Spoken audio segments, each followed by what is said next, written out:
Mana Parijda odamlar manaqa o'tiradi ko'chalarda. Ko'proq odamlar men ko'rishim bo'yicha ko'proq restoranlarga juda ko'p chiqishadi. Uyda anaqa tayyorlashni yomon ko'radi. Lekin bor oilalilar, anaqa yoshlar masalan ko'chada, fast foodda yoki oshxonalarda ovqatlanishni juda yaxshi ko'radi. Odamlar aylanib yuradi, sayohat qiladi, itlarini mana bunaqa itchalarini aylantirib yuradi. Lekin aktiv, bular aktiv, uyda qolmaydi, yotib qolmaydi. Bizda ham bor haligi ovqatlanib, uxlab, bir yer ovqatlanib ko'chaga chiqishadi, sayr qilishadi. Mana har xil odamlar bor. Xushchaqcha hamma velosipedlarda yuradi. Aylanib, oshnalari bilan, do'stlari bilan, o'rtoqlari bilan, yaxshi ko'rganlari bilan, oilaviy masalan, bolalari bilan juda yaxshi. Tinch shahar, odam juda ko'p lekin. Odam juda ko'p. Xursandman xudoga shukr. Maza qilib ovqatlanib hozir. Endi men hozir joy topishim kerak. Uxlagan joy. Parijda birinchi kunim qanday uxlasam bo'ladi. Hozir endi uxlashim kerak men. Hozir men avtobusda uxlasam bo'ladi ichida. Lekin to'xtashim, avtobuslar to'xtaydi 12 dan keyin. 12 dan keyin avtobuslar to'xtaydi. Lekin nima qilsam bo'ladi? Hozir agar avtobuslar to'xtasa yana nima qilsam bo'ladi? Boshqa ideya yo'qmi? Hozir men vokzalga borsam bo'ladi. Vokzal ham so'radim bugun. Vokzallar hammasi bekilar ekan.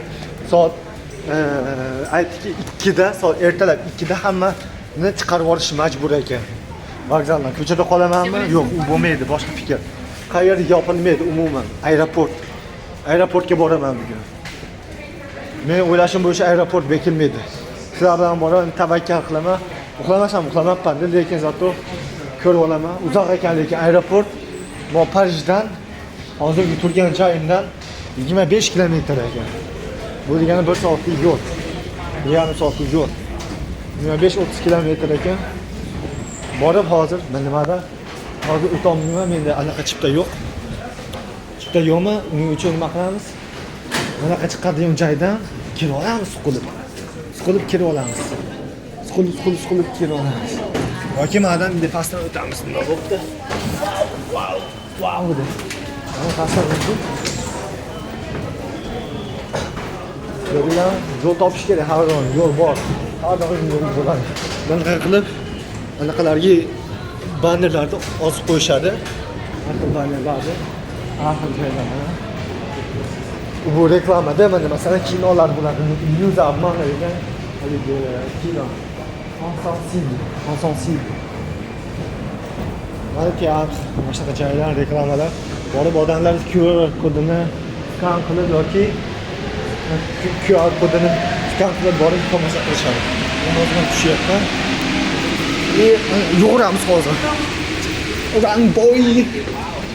For your life, run boy. Run for your life. Chiqib oldim men videoga.